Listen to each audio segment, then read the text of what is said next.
திருக்குறள்ல பொறையுடைமை அதிகாரத்துல வர்ற ஒரு முக்கியமான குறளை பத்தி சுருக்கமா பார்க்கலாம். அகங்காரத்தால ஒருத்தர் நமக்கு பெரிய தீங்கு செஞ்சுட்டா நாம என்ன செய்யணும்? அதுக்கு திருவள்ளுவர் சொல்ற ஒரு அட்டகாசமான வழிதான் இந்த குறள். மிகுதியான் மிக்கவை செய்தாரை தாம் தம் தகுதியான் வென்றுவிடல். தேர்வுக்கான முதல் முக்கிய குறிப்பு குறளோட முதல் வரிய கவனிங்க. மிகுதியான் மிக்கவை செய்தாரை. இதுக்கு என்ன அர்த்தம்னா, செருக்கு காரணமா வரம்பு மீறி நமக்கு தீமை செஞ்சவங்க.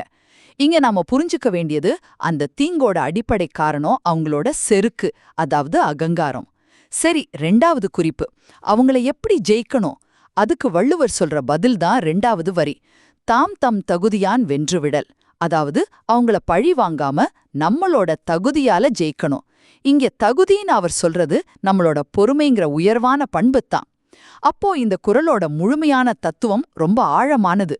உண்மையான வெற்றிங்கிறது பதிலுக்கு தீங்கு செய்யறதில்ல, நம்ம பொறுமைய காட்டி தீங்கு செஞ்சவரையே வெக்கப்பட வைக்கிறது தான் உண்மையான தார்மீக வெற்றி. சுருக்கமா சொன்னா, செருக்கினால் செய்யப்படும் தீங்க பொறுமை என்னும் தகுதியால் வெல்ல வேண்டும்.